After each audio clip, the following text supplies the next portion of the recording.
Ladies and gentlemen, it is a great delight to be considered to deliver the second distinguished alumni lecture of the greatest Department of Religious Studies at the greatest University of Ibadan.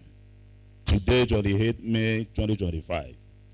I am grateful to God, the giver of life, the department, the Faculty of Arts, and the authority of the university. One of the things I cherish most is being an alumnus of this great citadel of learning and the headquarters of academic excellence. I am a proud carrier of the following certificates in our alma mater: Diploma in Religious Studies 1990, Bachelor of Arts in Religious Studies 1997, Bachelor of Arts, Masters of Arts in Religious Ethics, that is Social Ethics, in 1999, and of course, the Doctor of Philosophy in Religious Ethics 2022. Coming back home to deliver this lecture is, as a distinguished alumnus, is a lifetime achievement and honor, which I will cherish for life. The topic of this lecture, religion and murky waters of Nigerian politics, is apposite at this time of endless political upheaval in the country, and the role of religion is playing in it. Obviously, more than before, people doubt the relevance of religion in the socio-political sphere. The obvious interplay between religion and society has attracted reactions of scholars in the sociological study of religion, and what seems the consensus of such reactions is the indispensability of religion to the growth, development, survival of humanity. This is not to say that we cannot think of its negative impacts, which are obvious. Therefore, the lecture illustrates the interplay of religion and politics in the Nigerian context. Because of how politics is being practiced in the country, coupled with the ambivalent influence of religion, we arrive at this title, Understanding Religion and Society. It is hard to know that religion is an integral part of society. Therefore, as a social phenomenon, religion has an interactive relationship with other social units of society. However, there are some viewpoints that de-emphasize, ignore, or reject this dimension of religion. To those school of thought, its religion is the context of people's communion with the supernatural, an expression of an institutional reaction to the cosmic forces, and an explicit set of messages from deity. In whatever way we see religion, the fact cannot be denied if its interaction with other social institutions and forces in society. It follows and illustrates sociological principles and laws. Just told in 2001, according to Zuba in 2009, it can be argued that religion created the society in as much as God created the universe. It represents religion while the universe represents society. Thus, it represents religion while the universe represents society. Thus, all aspects of society, such as marriage, homes, schools, medical institutions, and business cooperation, among others, are influenced by religion. Corroborating this, Awolalu in 1988 opined that in Africa, traditional society, religion and political authorities were independent. Religion and state were inseparable. The king promoted religion, built places of worship, enforced doctrine and ritual observance. End of quote. In Islam, there is no dichotomy between religion and the state. Islam is a religion, as well as a way of life and governance.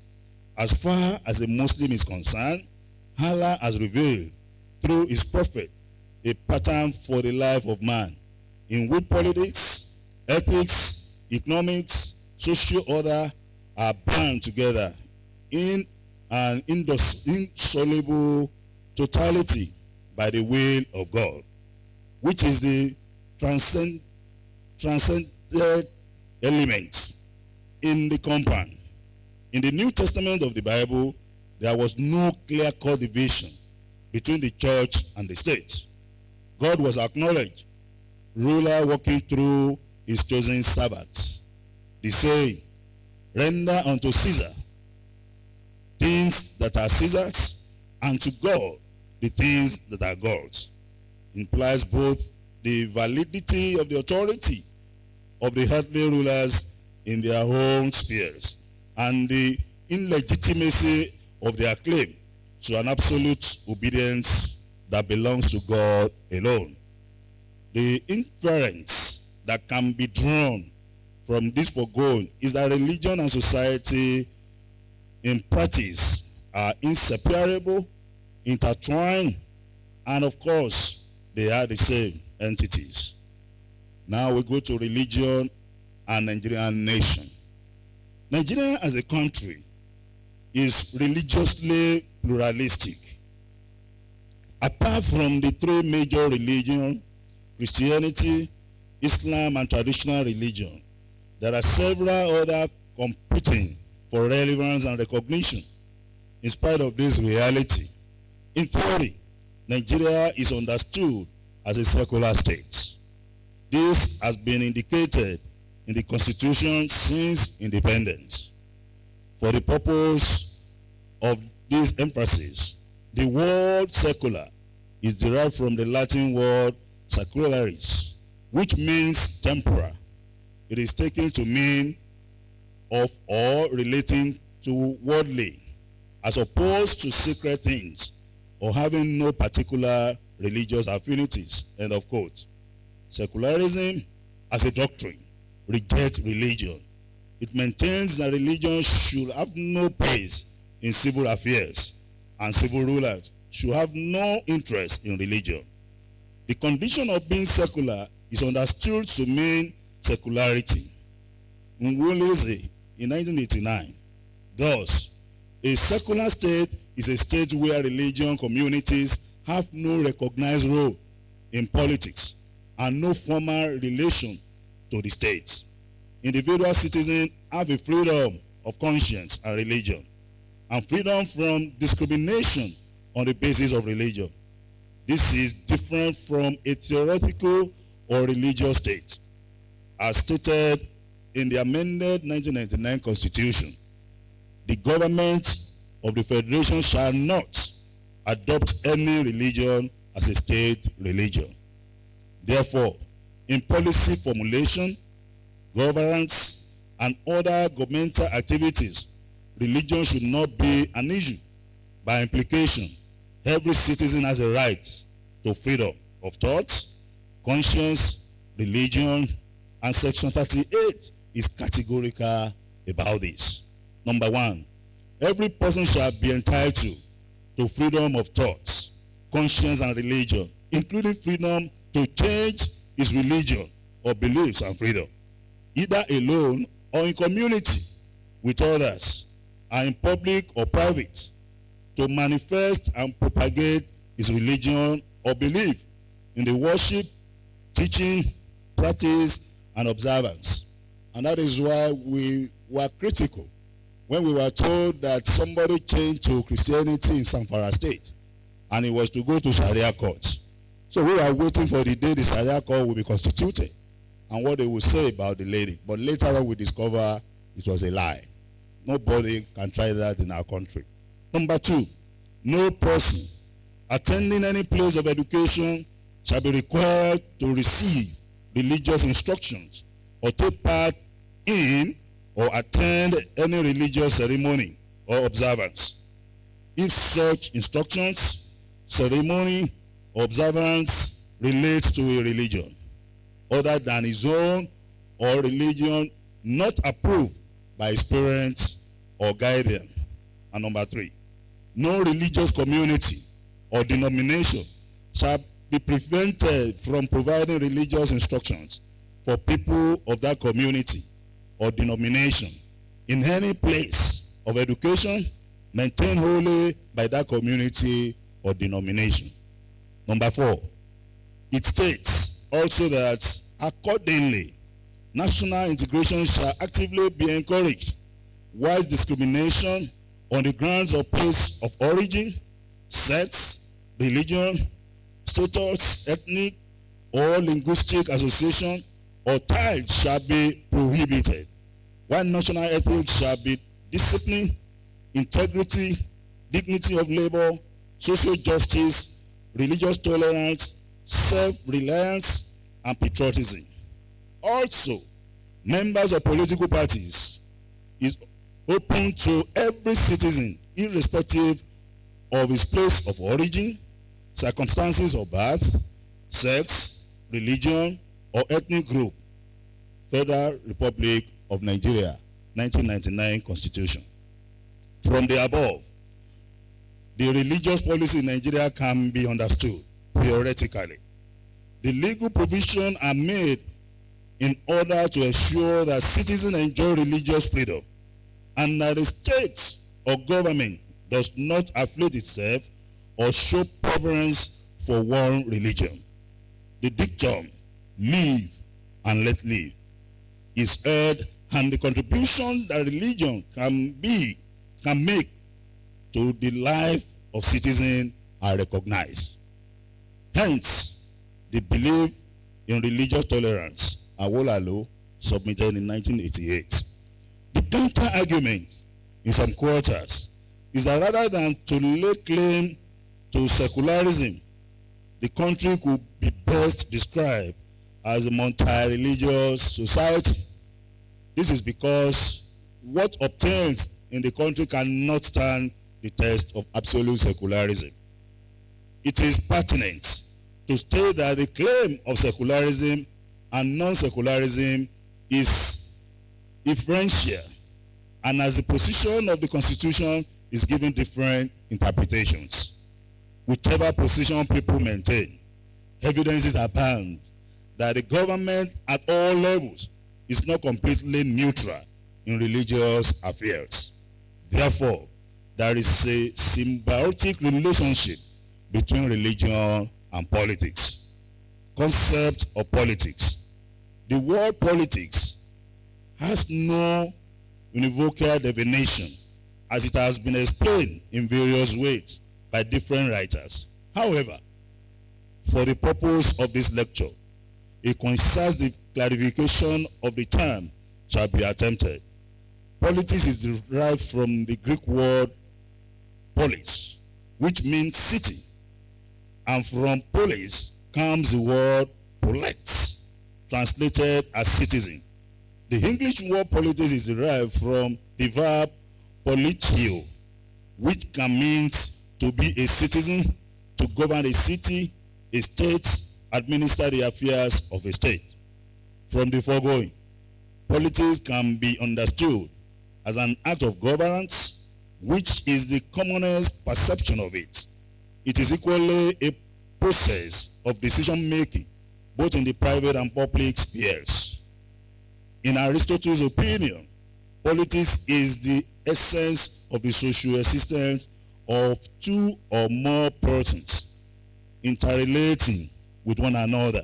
It includes national politics, state, local, and international politics.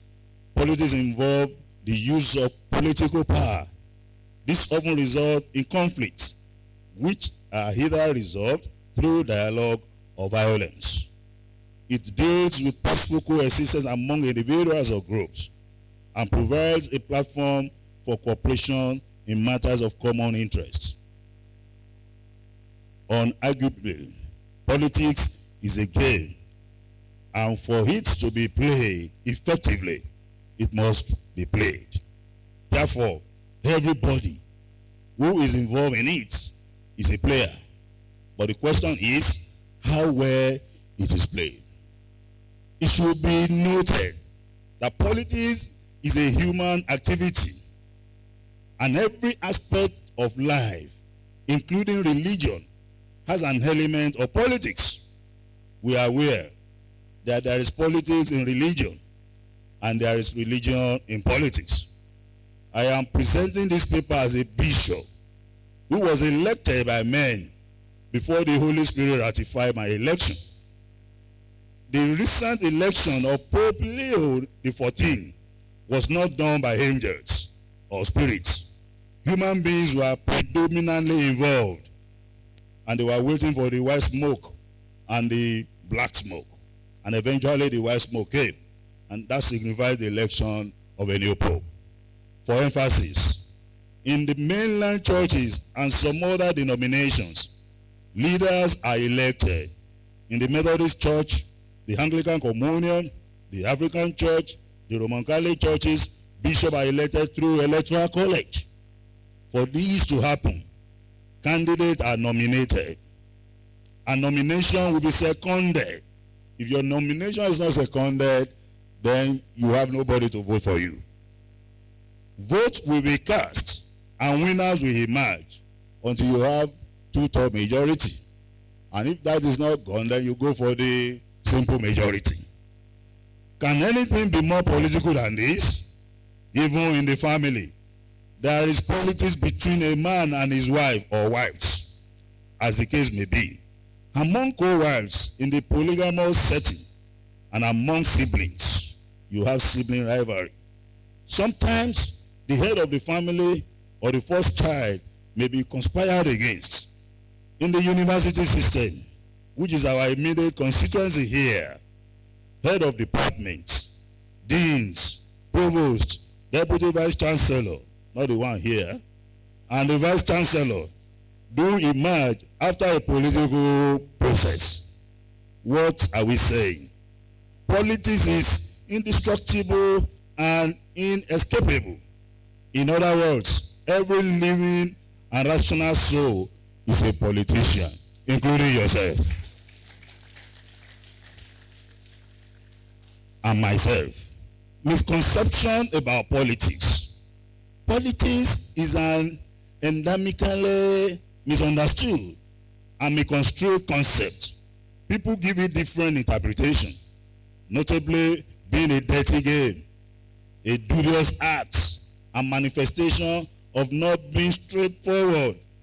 This is the reason it is often said, let us tell the truth, and this is not time to play politics.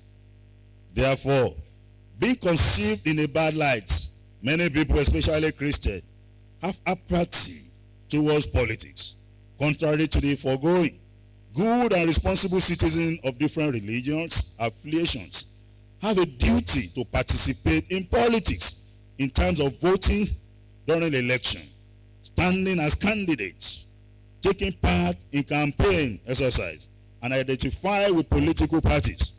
Also, there are non-conventional ways of participating in politics. Number one, writing articles in newspapers to appraise government programs and policies through constructive criticism and suggesting solutions on matters of public interest. Number two, participating in radio, television, and other social media programs to extract public activities and social developments. Number three, making proposals to government on matters relating to politics, the economy, and other developmental projects.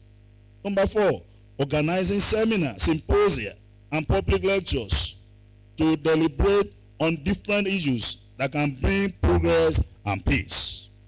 According to Joseph Amalado Mestrodo, modern politics becomes dirty because of money and power. Most cases of fraud in politics are manipulated by money. People are being bribed to cast their ballots in favor of the hearing candidates during the election, although not all are intimidated with the sum. But survey confirm that most voters crown the politicians with their votes in return of favor they received. Providing money to the marginal populace within and below poverty line is a dirty tactic. The corrupt will continue doing this strategy to protect their personal interest. As a matter of fact, they will never give up their thrones while in power and will continue to remain powerful. While in power, they can do anything that they want, even beyond what is required by the law, such as nepotism, dynasty, corruption, maneuver, inequality, and all the likes. Because of money and appetite for power, coercion, intimidation, killing, cheating, and all sorts of dishonesty and unlawfulness are grave issues during elections. Those who go against these powerful and corrupt usually find themselves in great trouble that they may sometimes end up with untimely death due to torture and ambush and murder. Fear to stand for the truth will totally mute the issue. It can never be cleaned unless there is God in it and in the heart of every individual. Treated as a social cancer in the modern time, dirty politics will always be a threat to freedom and democracy. Many nations are suffering from the hands of dirty politicians. The economy is covered with anomalies, inciting to high crime rates, and social unrest. And the worst scenario that might probably come across within the issue of injustice is that anything legal will turn to illegal.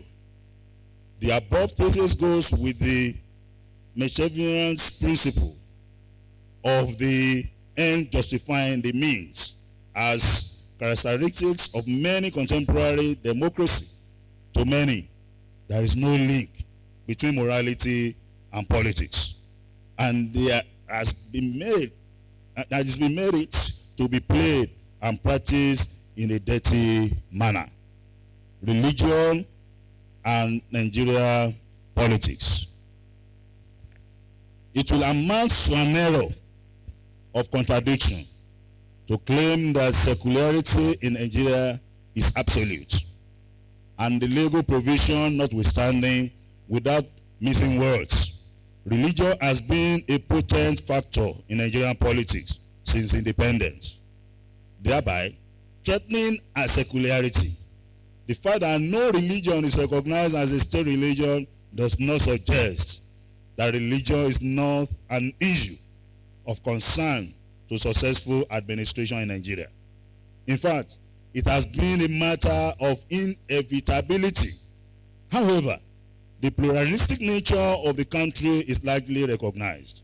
For this reason, as much as practicable, the three major religions are given equal opportunity. But in this respect, the traditional religion is disadvantaged, as well as we shall see shortly. This is not unconnected with politics of evangelization of the two main foreign religions, that is, Christianity and Islam. Christianity, for example, has a universal mission and therefore rests on the principle of a universal God. Evangelism, salvation, and brotherhood of mankind. Islam is also a missionary religion, and going by history, it aims at growing numerically prior to the arrival of these two religions in what is now known as Nigeria. Traditional religion was firmly rooted. However, their arrival spelled doom on its fortune, as a religion was condemned in its entirety, and many Muslim and Christian converts were warned. It follows that not many people could properly associate themselves with it. Thus, in the growth of Islam and Christianity is the end result of the wane or African traditional religion. Another factor is the small-scale nature. This religion is highly segmented localized, and not universal. In BT 1976, moreover, zeal for evangelism manifesting in membership drive is not its attribute. It is therefore ironical that Christianity and Islam are now more recognized than the traditional religion. What a pity. Religion manifests its various aspects of life in Nigeria. However, what is interesting is that the fact is that cautions has always been taken not to cause religious acrimony. This is done by making sure that no religion overtly preferred or neglected. For example, at a public gathering, it is either prayers are not offered at all, or they are offered by leaders of functionaries of the recognized religion. In this case, if the opening prayer was said by a Muslim, a Christian would say the closing prayer, or vice versa. This is a way of preventing conflict, which may snowball into violence. On the issue of public holidays, Christianity and Islam are adequately taken care of, as work-free days are observed during their festival. But in the history of Nigeria, no public holiday has been declared for traditional festival by the federal government. It's done in some states, though no official reason has been given. One is noticeable. As noted before, the traditional religion is segmented and invariably there is no common interest. Festivals are celebrated locally and many of them could last for 1 week or more, and the time they are observed vary from one community to the other. For this reason, there are no specific days or time as obtained in Christianity and in Islam. More importantly, it has never been seriously imposed on the government, especially at the federal level, to declare public holiday for the celebration of this festival. This notwithstanding, development does not reflect religious plurality. Apart from the traditional religion, there are other religions that are suffering the same fate. Perhaps as the country advances and those religions grow, they could be constitutionally recognized. Religious organizations have never pretended to be interested in the affairs of the country as they are, in many ways involved. One of such ways is prayer that are offered for leaders and the country as an entity. Also, there are many religious leaders who have become prayer contractors. These people do organize prayer for politicians. One cannot say whether the prayer are motivated by the Holy Spirit of God or personal interest. The prayer of some of the religious bodies speak volume about their political affiliations. Prior to declaration of Jonathan and Sambo to contest the 2015 election, Juma prayer was organized by Muslims, while the Christian Association of Nigeria also had a prayer section for the success of the duo. Ebukhari 2010 described these as politics of national prayer, and one of the ways religion fuels corruption. One religious issue that has for a long time been a subject of debate and discourse in Nigeria is the question of Sharia, the Islamic legal system. If any state government is free to adopt Sharia law, must it be binding on people of other faiths? As contained in the 1979 Constitution, theoretically, Sharia was not problematic at all, but it developed into a major political confrontation in 1999. And in 2000, former governor of Zamfara State, Sani Yerima, inaugurated the adoption of Sharia legal system. Following his example, some states in the north adopted it. The first victim was Buba Bello Gengede, who had his wrist amputated for stealing a cow. This was condemned by non-Muslims in all parts of the country, and there was an attempt to resist its adoption in Kaduna State in Atumbi 207 remarks. The anti-Sharia demonstration by Christians on the 21st February 2000 led to a major conflict between the two groups, resulting in massive killing of people on both sides. The destruction of religious buildings, general arson, and destruction of property. The scale of massacre and destruction was very high, and thousands of people were 162 reported to have been slaughtered like rams. The Kaduna conflict demonstrated the fundamental problem created by the adoption of Sharia legal system. There was insecurity of life among Christians, minority groups in the state. Many people on both sides called for partition of Nigeria rather than adoption and abandonment of the Sharia system. The Kaduna religious crisis led to retaliatory killings and burning of mosques in Abia State and Owerri, and which the youth targeted northerners who they accused of killing their kids in the north. The controversy seems to be endless, as there is an ongoing rumor that Sharia is to be implemented in the southwest part of this country. An online poll against it is trending. Religion as a factor in the electoral process. There are some fundamental principles underlying religious factor in the electoral process in Nigeria. One of such is how religion often determines the choice of flag bearers, running mates by the post of the president and governors in some states. This is done to ensure that the interests of the adherents are protected. Where and when this principle is adopted, there is usually a Muslim-Christian or Christian-Muslim ticket. Thus, in 1979, the National Party of Nigeria, NPN, adopted a Muslim-Christian ticket, while the Unity Party of Nigeria, UPN, did not take religion into consideration. Hence, its adoption of Christian-Christian tickets. Perhaps Chief Obafemi Jeremiah Awo saw this as one of the reasons why he lost.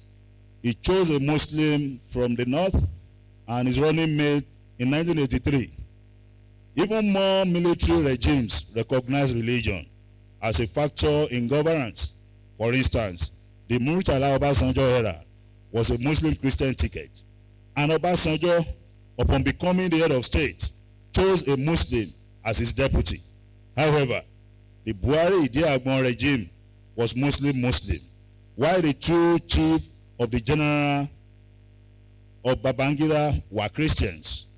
Both Abacha and Abubakar maintained the status quo as the Pope, Dia, and Aigbe, who are Christian, as their second in command, respectfully. In subsequent political dispensation, religion has continued to be a sensitive factor in choosing candidates at the national level. During the aborted republic, the National Republic Convention, NRC, that we refer to at that time as Egbeleye, had a Muslim-Christian ticket, while that of the Social Democratic Party, SDP, was Muslim-Muslim. Former President Obasanjo had a Muslim as his vice. The former president was a Muslim, while his vice was a Christian, that is Buhari. It is important to remark that religion is only being considered on the surface.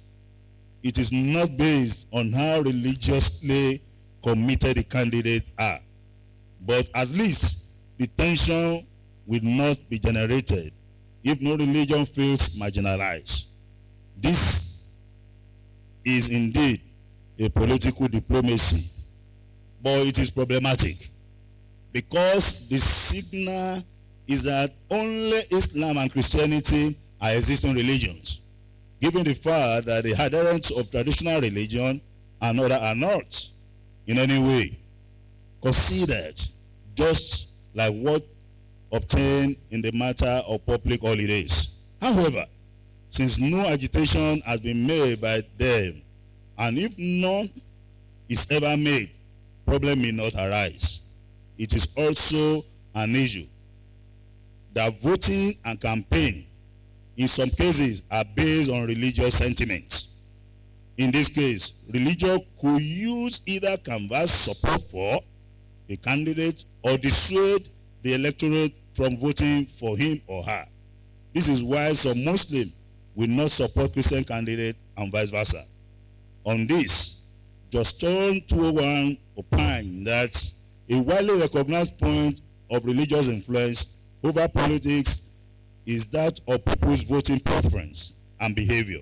Such interests give very explicit recognition to the correlation that exists between religious affiliations and commitments on the one hand, and voting behavior on the other hand. That there should be a correlation is exactly what would be expected. Of course, if religious affiliations and commitment mean anything at all. In 2003, Major General Buhari of all Nigerian People's Party, ANPP, was criticized for his stand on religious matters, and this, no doubt, worked against his political fortune. As a perceived advocate of Sharia law and fundamentalist, he was quoted to have said that Muslims should not vote for Christian candidates.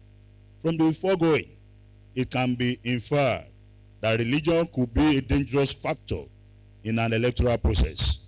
The input of religion has been both liberal and radical, in that it is not, in all cases, that religious belief govern political attitudes or that Nigerians vote on religious sentiment.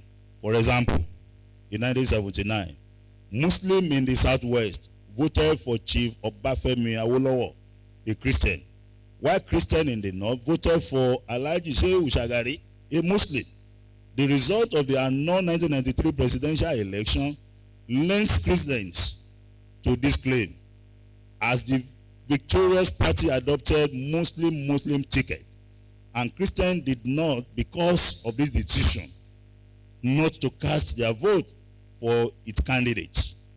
On a radical note, religion is not a unifying factor, but something used as an agent of division and a negative determinant. It must not be understood as a chance occurrence that states like Sokoto, Zamfara, Kebbi, and Kano, among others, have never produced Christian governors. The question that comes to mind at this juncture are, of what relevance is religion in the choice of candidates? Does religion determine the level of competence and performance of a leader? Unarguably, Nigerians do manipulate religion for their selfish ends, ensuring electoral victory. Ironically, this does not guarantee good governance. Religion is often used to cause confusion or woo or pacify the electorate. General Badamasi Babangida promised Isha Allah in 1993 to hand over to a democratically elected president, but it was later discovered that the statement was made just like any other statement. While Chief Aremu Olusegun Obasanjo Ebora Owu would have fulfilled the third-term ambition if he had asked from God. Also in 2003, some other aspirants claimed to have received revelation from God that they will emerge as winner. It is funny that after they had lost, they were still optimistic that they will be sworn in as president on 29th of May. 22 years after, they have not been sworn in. We can call this religio-political comedy. Religion was not used to play a decisive role during the 2023 presidential election. Adoption of Muslim ticket by the All Progressive Congress, APC, became a critical issue as Christians across the country were less slighted and insulted that the party did not see a competent Christian from the north and from the northern part of our country as a vice presidential candidate.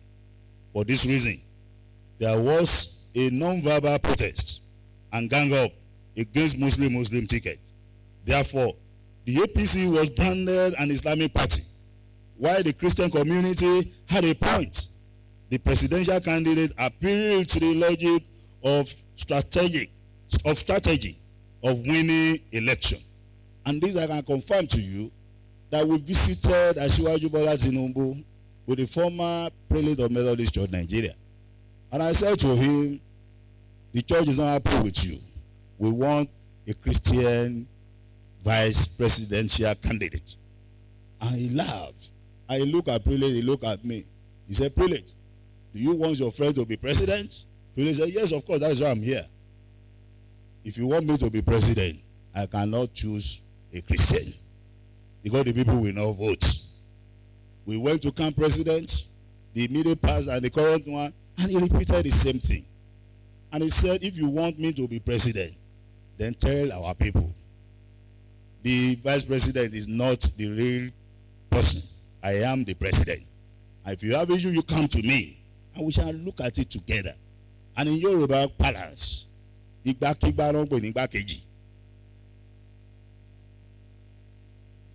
the Christian community had a point, the presidential candidate appealed to the logic of strategy of winning election, which is a game of number. He needed the support of Muslims in the north, who outnumbered the Christian to win. To be emphatic, it was very unlikely that the APC would have emerged victorious if a Christian was made the running mate. The water of politics was indeed in many ways murky. As the 2023 presidential election gathered momentum, one of which was the alleged hiring of fake bishops to witness the unveiling of Senator Kasim Shettima as the vice presidential candidate. But when I got to office as the executive secretary of NCPC, I invited the so-called fake bishops. Some of them are real bishops. It's only they don't have dioceses.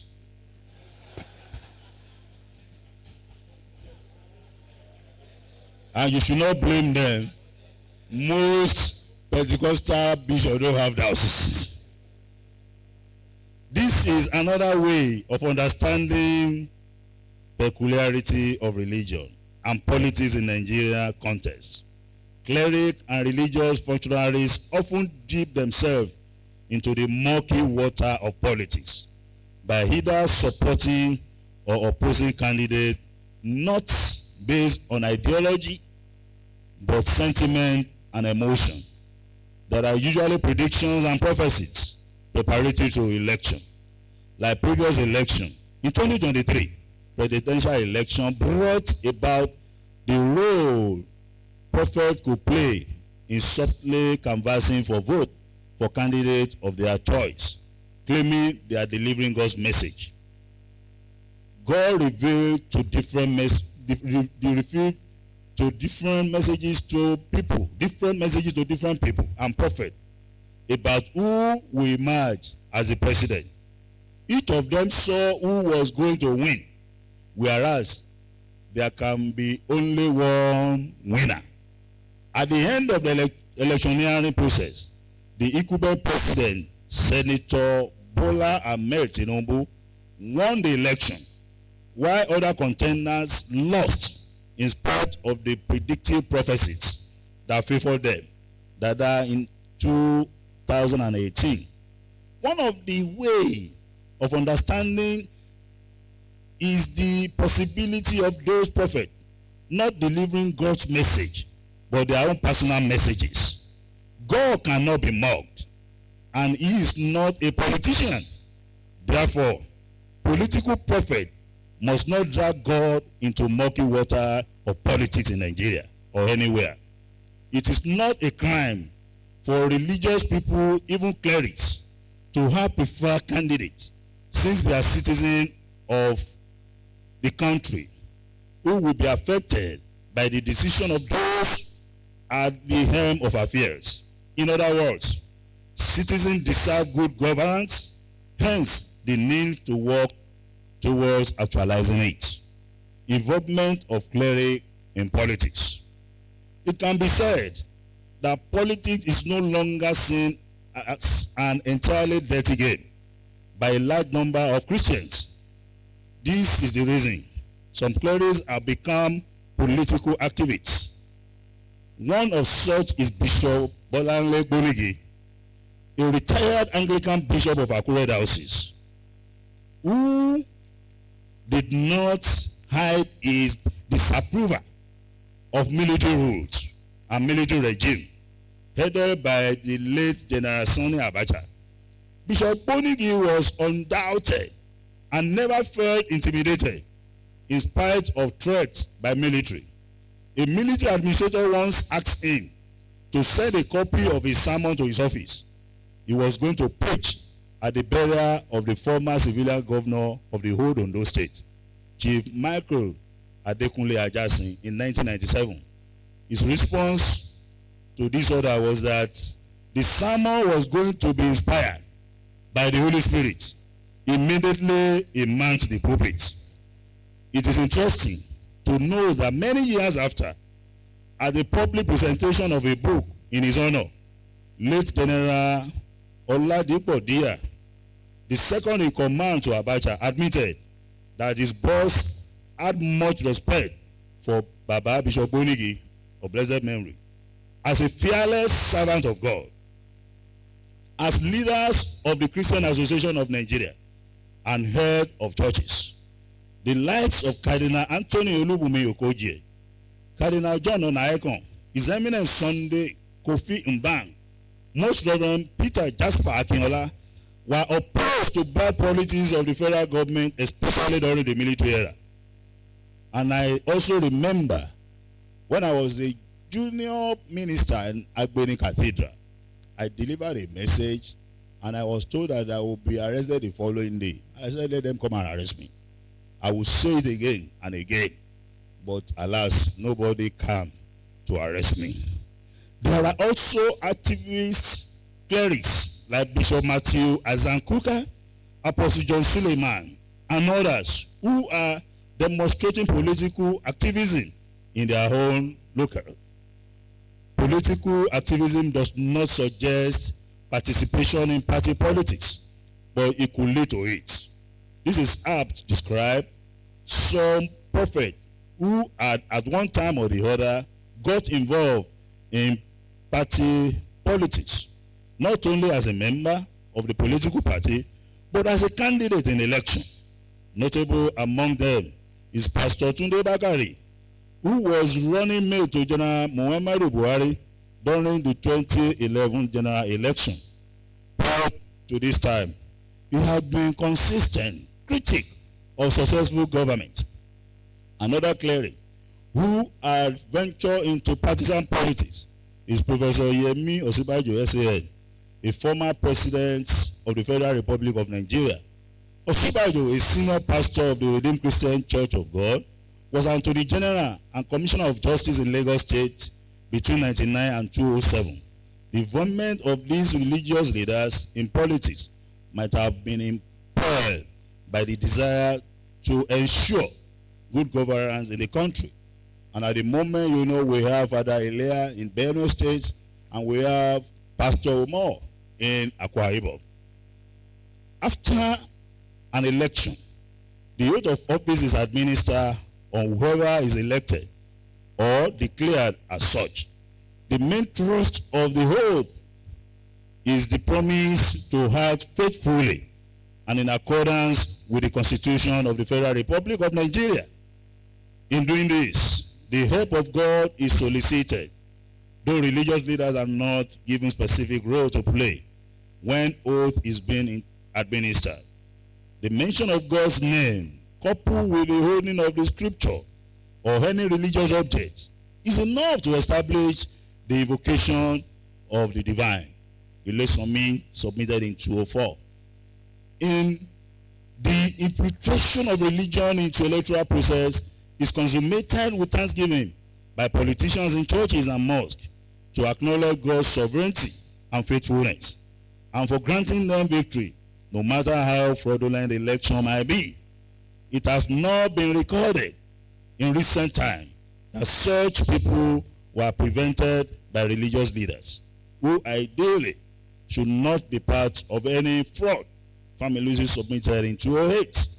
This has not been understood, and partisanship of religious leaders, and one needs to ask whether God, in his sovereignty, granted those dubious and questionable victory, or simply allow rigging, or as the omnipotent being, rigging is his handiwork. Conversely, thinking as the omnibenevolent God, he wouldn't have supported rigging, which is a form of evil. This fact that many religious leaders have not been courageous enough to condemn rigging and other social vices has consistently questioned the relevance of religion in society. The impact of religion on politics will enhance good governance and development, if only if the impact is positive. In this sense, one expects religious ethical values to manifest at every point of influence. This means that religious people have a duty to abide by the ethical teachings inherent in their religions, and such will provide good leadership and obedient followership.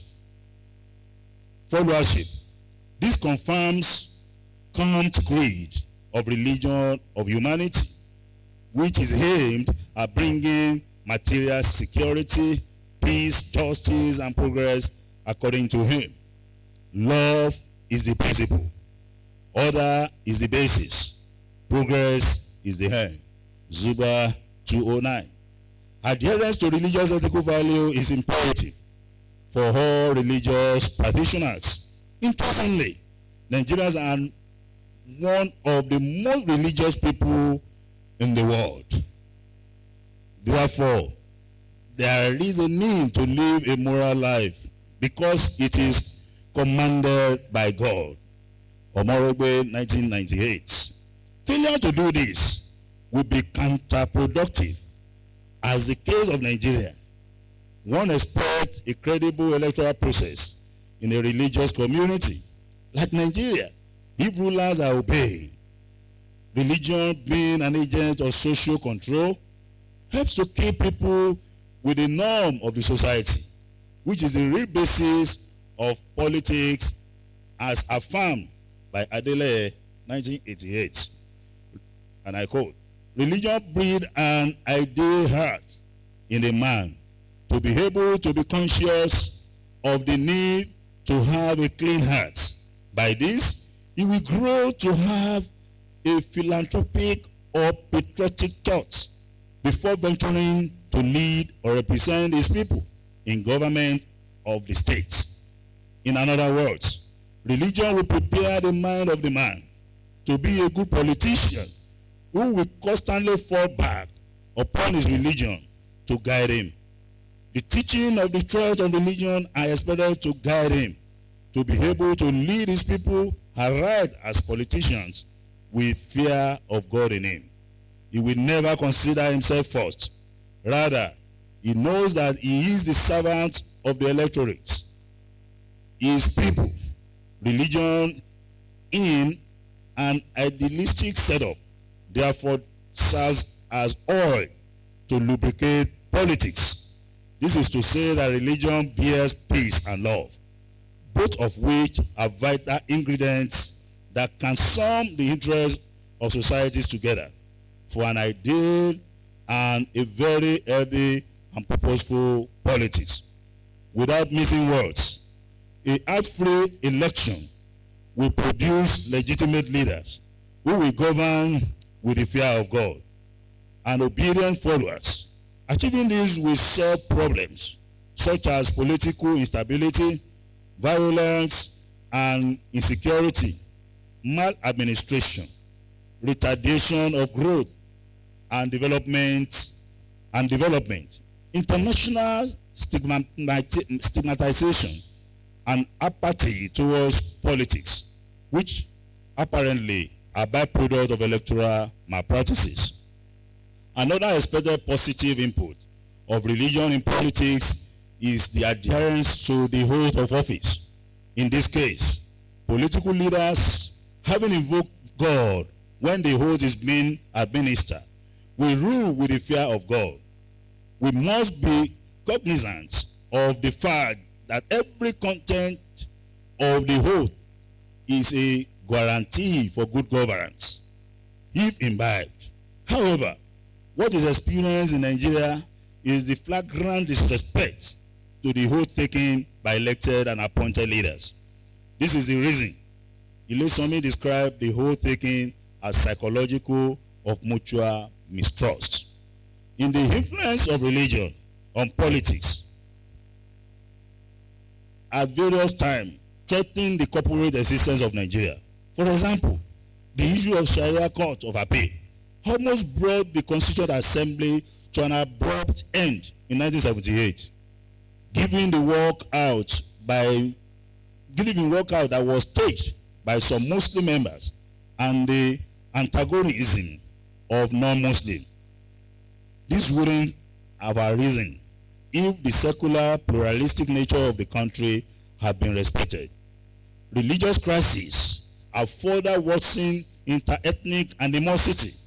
The Kaduna violence of 2000 displaced many people who had settled in the northern part of the country for many years, as it became necessary for them to relocate to their place of origin.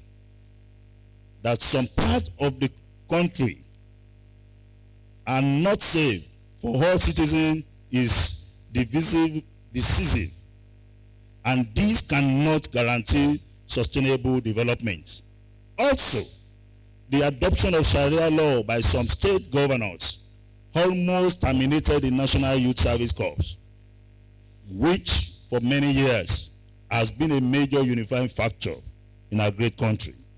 The reason was that many Southerners did not want their children or wards and relations to be posted to where they would be forced to obey Islamic law.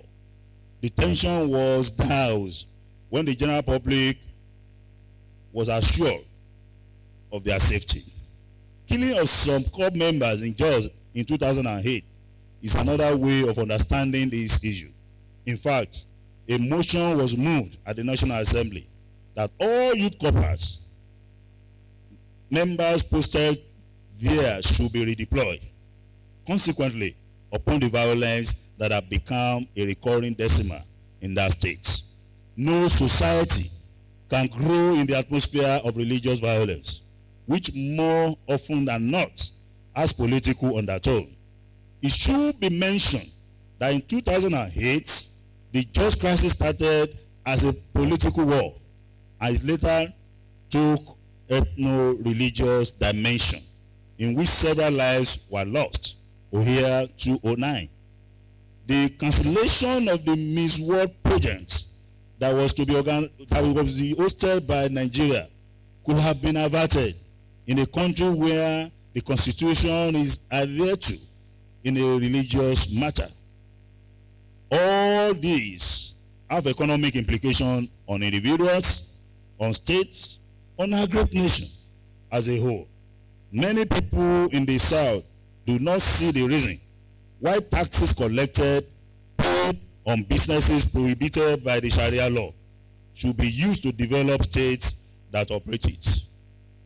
On the economy, one may not be wrong to conclude that in some cases, public money expended on religious matters such as pilgrimage activities, if not properly managed, places of worship, government houses, and other public places could have been helped in healing economy. This is not to say that spending such money does not have any social and spiritual benefit. And let me say this, as the Executive Secretary of Nigerian Christian Pilgrims Commission, that when government support pilgrimage, people that go on pilgrimage will never go and curse their country. They will go, they will pray for the country. And if there is anything that is helping us in Lagos State, it's because of people that go to the Holy Land to pray. But somebody will tell you, why can't I pray in my home? You can pray anywhere and God will answer your prayer. But when you visit the Holy Land and you see where Christ was born, where he was raised, where he was murdered, killed, where he resurrected, you reaffirm and strengthen your faith. And your contact with God is very strong. And that is why we'll continue to encourage government to support pilgrimage. But managers of same must do it with the fear of God. Because the fear of God is the beginning of wisdom. They are people of God. This is not to say that such spending does not have any social or spiritual benefit. More often than not, public money is donated by political leaders to religious organizations as a subtle way of silencing those who may be critical of the activities of government of the day. And that depends on the individual. If you give any gift to the church, that does not mean when you sit under the message, we will not tell you the truth. Whether you bring your money or not, God has all the money in the world. He's the owner of the World Bank. He's the owner of the Central Bank. So if you bring money which is government money, it's our money. We will pray on the money, we will use it to the glory of God. But we will tell you the truth. Sacrificing merit on the altar of religion cannot be beneficial. The irony of this, as earlier noted, is that the level of commitment of those who use religion for their selfish interest cannot be determined. Many of them are simply after what they stand to gain. Moreover, where people vote on religious sentiments, mediocre leaders are most likely to emerge. And when this happens, growth and development will be retarded. Suffice to say that spirituality and leadership skills are not in any way synonymous. From what has been experienced in Nigeria, and as established in this paper, absolute secularity is not achievable because of the unavoidable interplay between religion and society. This is to say that religion in politics has come to stay, and religion shall continue to be relevant in society. What can be done in view of this reality is to utilize the benefit acquiring from it so as to attain sustained development, which has been elusive in Nigeria since independence. On this note, we recommend adherence to religious moral values by both leaders and the led. This is imperative because they all have responsibility to discharge in ensuring good governance, and this responsibility are implied in religious ethics, which is in place. The social relevance of religion as established by Emily Duncan shall be justified. Zuba 2009. And we must also say this. The church and governments are interwoven. They are intertwined, interconnected, and inseparable. And you can recall from the scripture itself.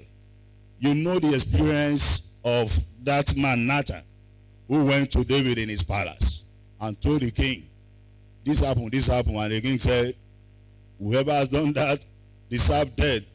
I was bold enough to tell him the truth. You are the one. If you are not close to the palace, you don't enter the palace. In those days, not the palace we have now. Even the wife cannot approach the king if he's not invited. You know the story of Esther. So the church and society will continue to be together.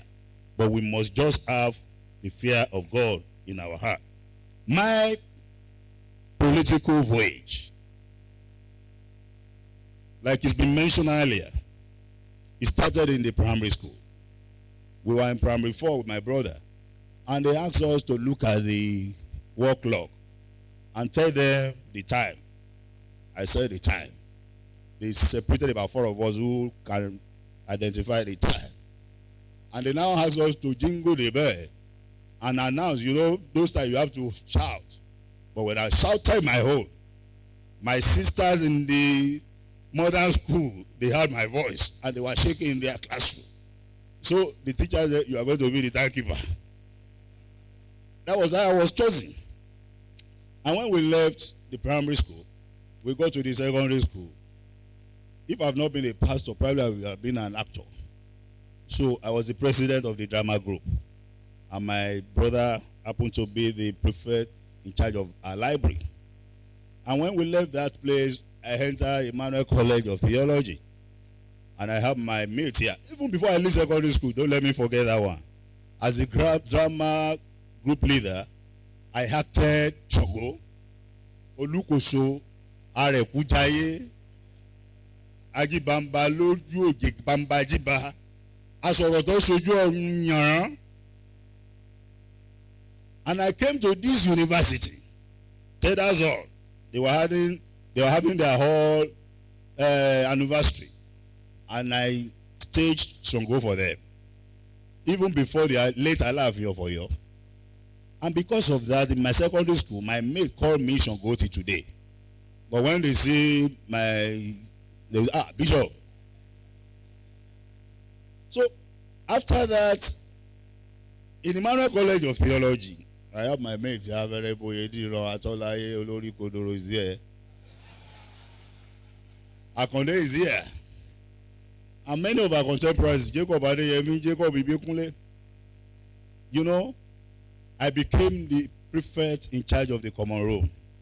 And I'm the one, when visitors come, we will take care of them. When they leave, we will clean the common room. And we'll go. In my year 2, I became the prefect in charge of labor. And as labor prefect, I became the tax master. Everybody must take cutlass on Saturday and we will weed our environment. But we do it with joy. And in my 3rd year, I became the Secretary General of the student body. And I will never forget the statement of our then dean, Babasho Lange. When he announced my name, he said to the students, election could be funny. How could you have elected somebody that has problem with his English language in O levels as your secretary? And the people said that is our choice. But as God will have it, when we were having our graduation, he was seated. He has left at the dean. And they announced the best student in English language. And I was called. So I just raised the award. And I said to the students, election could be funny. And everybody laughed. And we left Emmanuel College. On getting to the Premier University, which I decided to attend, like I said, the first time I passed through this university to Emmanuel College, I said, people that are here, are they human beings like me? How can I enter University of Ibadan? And I hate JAMB. Because they will remove from the mark you score. I said I will never sit for JAMB. That was the reason I had to do my deep RS. The 3 of us here, we did it. We come back to sit with our junior to ensure that we escape JAMB. And there was a day I remember we wrote 5 papers in Emmanuel College. We entered the exam on 9 a.m. and we came out 7 p.m. Because they are writing those papers same day. So you cannot go out because they believe you will see the questions. And those questions have been modified by Department of Religious Study. When they bring the result again, they will cut the mark. I say, what type of life is this one? I won't do degree in Emmanuel College. I want to enter that university. And in 1992, I got admission to University of Ibadan. Because of strike, our program delayed for 2 more years. But nobody can cut my mark. And I remember in Professor Zuba's course, society, ethics and society, religion and society. I got 86. Until tomorrow, 86 is in my transcript. Nobody touch it. And it was just little mark that prevented me from making first class in religious studies. And I said to people, I am satisfied. Nobody can take this certificate. And the masters again. But in the departments, my 200 level, no office, 300 level, they made me the social prefect. And I was in charge of writing articles, pasting them, doing all such. And when we were to elect the presidents in our sets, like what my brother, my friend, my HOD, my professor said, we got a slogan. And we put that requested with a loud voice. And at the end of the day, I became the president of the department by the grace of God. Especially the man with a popular request. And as if that was not enough, the authority of UI banned activities of AFAS. AFAS is Association of Faculty of Art Students, because of what happened. So all the presidents in the faculty met, and they said they want a leader so that they will ban AFAS. And all of them elected me as their president. And I went to the vice chancellor and I said, we are now chained people. We want you to lift ban on AFAS. And the vice chancellor then said to me, since you are a minister of God, we are going to lift the ban. And the ban was lifted. And we conducted election. And some people said to me, we should not conduct that election. And that I should meet them at the SUB at 10:30 p.m. I told Ikeja of blessed memory, now my mate Ologba is here, I'm told Odulele is here, Bratoyin is here. I went to the SUB 10 p.m. so that I would go earlier. And when it was 10:30, I announced to them, STV is here. I want you to come out, to come and do what, because the election is tomorrow. And that election we hold. And alas, we held the election. And we put new ESCO of AFAS in place. So, leaving University of Ibadan, there were mates. You remember the Radical Brothers and the other guy. I discovered after 4 or 5 years, they were still loitering around, doing politics, nonsense. I said, Radical, are you okay? I've finished my master's. I've gotten married. You better move on with your life. And that is why today, you can help me to come and present this paper. Everything has its own time. And you must do the right thing at the right time. So I say to students, make sure you don't waste your time. If there is anything that is not given under any condition, it's time. It's equal to everybody. When your mate are sleeping, you cannot sleep if you want to excel. If you want to be recognized, not among the oi polloi, you want to be singled out, you must be serious with your life. While we are here, he knows, the chapel is here. There was nobody that sponsors us. We sponsor ourselves here. And every Saturday we come for marriage. And they will give us, I think, 15 naira for one marriage. So if you have 3, it's 150 naira. And they have one terrible cooler. They put rice for us, about 5 of us. The meat will not be more than this. But we are happy because we can eat jollof rice on weekend. Many students cannot eat it. But we graduated with it. We made good grades. And about 4 or 5 years ago, some of my friends are here. The head of department approached us that we should sponsor students who are indigent but brilliant. And we pick 4 from 100 level to 400 level. We sponsor them.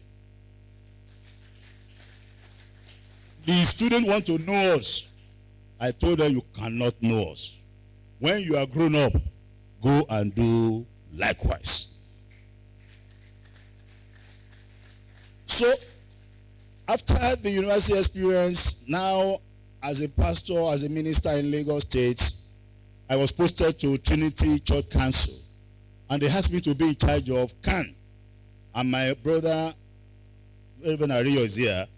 I'm told he's defending his PhD tomorrow. How you can see God. And yesterday, 2 of my friends also became associate professor. Adekoya, associate prof. Berikaya, associate prof. What a day to have this lecture. HOD, you are a lucky man. So, when we started all that, I started attending the meetings. I never took any office until after 7 years. And people said, you must be the vice chairman of CCA. And in 3 months, my chairman was transferred out of Lagos State. I became acting chairman. And after I completed his tenure, I now became the substantive chairman. And we went into CAN.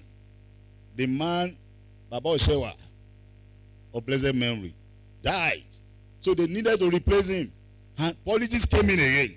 He said, the man just came. How can he become the vice chairman of CAN? After 6 months, I became vice chairman of CAN. And as if it was not enough,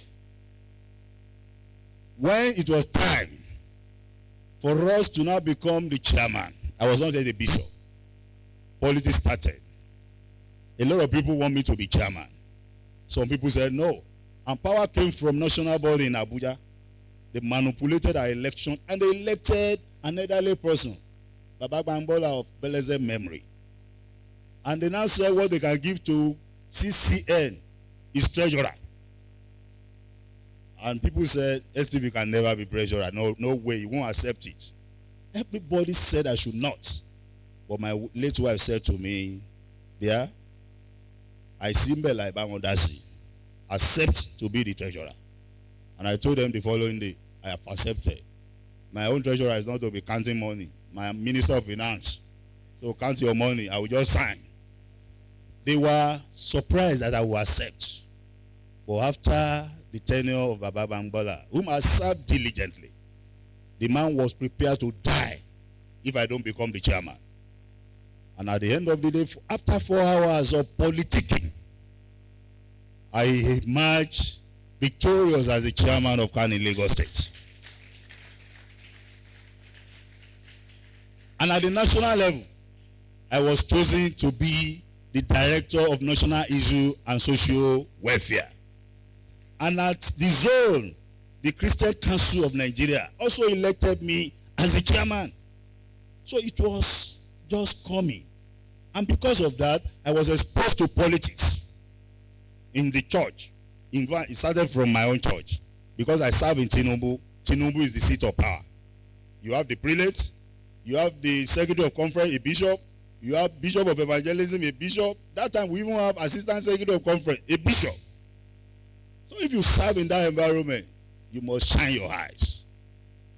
And there are elections that have been held in my church. I don't have right to vote. And people will tag me as a man that has about 20 votes. I said, you won't kill me. I'm not voting now. But I think God has a way of doing things. And that is why in the state as well, I became involved in governance. And we tell them, I was with the governor of Lagos State 2 days ago. And the man said to people that followed me, he said, if there is anything I love, they are all here, about chairman. He will scold you when he needs to scold you. And after discussing, I tell him, we have to discuss inside. Because I will tell you the truth. It's either you take it or you leave it. But my conscience will say to me, I have done the needful. So there are people of God. My concluding remarks. The interaction between religion and politics in Nigeria typifies the two sides of a coin. The implications are both positive and negative. On that note, the following are recommended. Government should, as a matter of necessity, handle religious matter with caution in order to prevent a recurrence of violence. Any country or society that is caught in the web of religious violence cannot experience social stability, unity, or integration. which are necessary conditions for development. More importantly, the Constitution should be rigorously adhered to, while manipulation of religion should be avoided by all stakeholders. Also, those who are found guilty of using religion to destabilize the society must be made to face the wrath of the law, according to the severity of their offenses, severity of their offenses.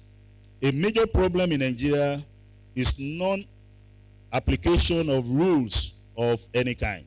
This is why many people commit religious crime with impunity. At this point, it is suggested that the judiciary should be given every necessary incentive to play its role fearlessly. The issue of sacred cow should not arise because the rule of law stipulates equality. It has been noted that much money is expended on government interference in religious matters at all levels, and this has always affected the hailing economy. As a matter of fact, money spent by government to finance religion will be more useful in the areas of job creation and sincere poverty alleviation. And before I continue, let me say this. Everybody recall my statement when Asiwaju contested, and I was quoted out of context. I said God will punish me, or God will not be kind to me if I don't support him. And the reason why I said that was because of his antecedents in Lagos State from 1999 to 2007. And what has he done? This man ensured that we have a Thanksgiving service every fourth Sunday of the year. And it's now a mega program. Number two, he returned 13 missionary schools to us in 2000. And those schools are thriving now. They are the best in Lagos State. Apart from that, he was the first governor to start the Pilgrim's Commission, which I served in many ways. And for him, he's not a religious bigot. Recently, you saw what he has done by visiting and attending the installation of the new Pope. That is that man for you.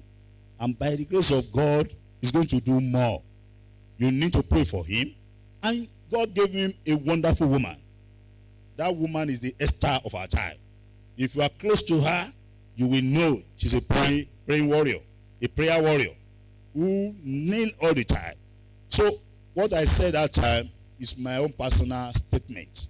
And I have a right to say it because I'm a political animal, just like you seated. On the whole, the interplay of religion and politics in Nigeria has been established in this write-up. Without missing words, religion in politics could be of immense benefit, while at the same time, it could be counterproductive, depending on how it is handled. It is on this ground that the foregoing recommendations are made. If all these are observed, religion will cease to be an agent of disunity and backwardness. Thus, development will no longer be a wishful thinking, and Nigeria will be an enduring democracy. Acknowledgements. I want to profusely thank God, the giver of life, for making this day a reality. It is not a living, it is only the living that can deliver lecture. I will not take this grace for granted. Special thanks to the Vice Chancellor, Professor K.O. Adebowale, the Deputy Vice Chancellor Administration, Professor P.O. Olakbegba, and other principal officers of this great university for providing quality leadership. I acknowledge the Dean of the Faculty of Art, Professor S.O. Oyetade, the Head of the Department of Religious Studies, Professor O.O. Familusi, my brother, my friend of over 30 years, and also my church member. Professor Familusi was one of the executive members when I was the president of the department during 95-96 session. He ended up becoming my supervisor following the retirement of Professor Apempum Suba. I commend his leadership, his tenacity, his dedication, his doggedness, his forthrightness, which has launched our department into the limelight. If you want to clap, you should clap.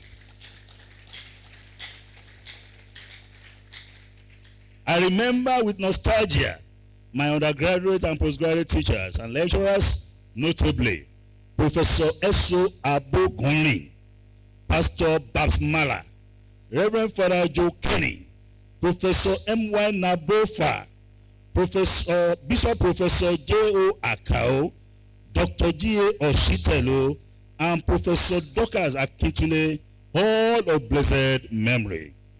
I request that we stand a moment of silence.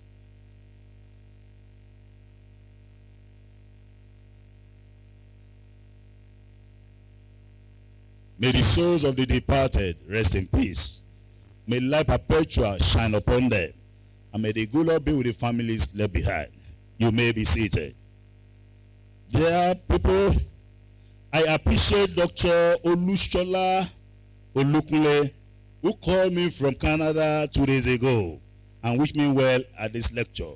Venerable D.A. Alao Baba Peking, Professor Deji Ayegboyin, our father who studied in Ghana, and because of him, I ensure that my son studied in Legon.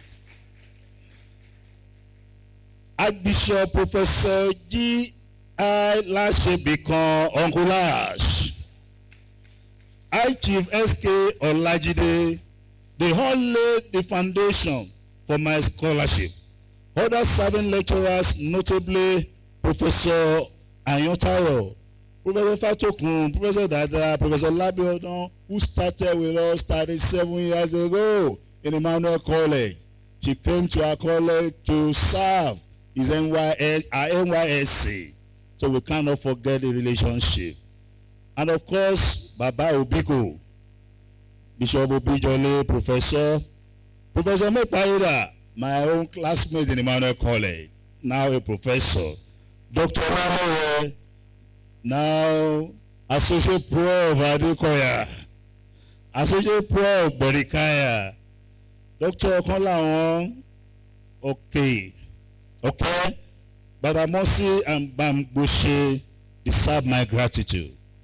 May our department continue to flourish.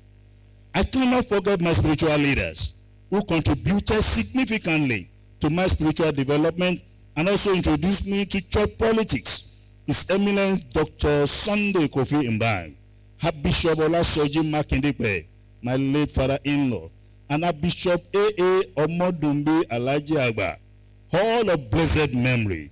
His Eminence Dr. Sunday Ola Makinde, His Eminence Dr. Samuel Chukwemeka Kanu Uche, who made me a bishop despite all odds. But let me tell you this. When the man called me, he said, people said to me, you can't be made a bishop because you normally say the truth. He now asked them, who should we make a bishop? If not STV, I am going to nominate him. And others were nominated alongside with me. By the end of the day, I became a bishop. And some of them also are now bishops. And more people will still become bishops by the special grace of God.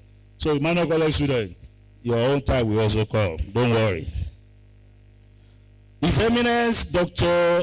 Oliver Ali Abba, the current prelate of Methodist Church Nigeria, and all the archbishops that are here and bishops. I'm told we have 22 bishops. More are coming, and there are some that come from Lagos. What else do we need in life? In your last of me, God bless you all.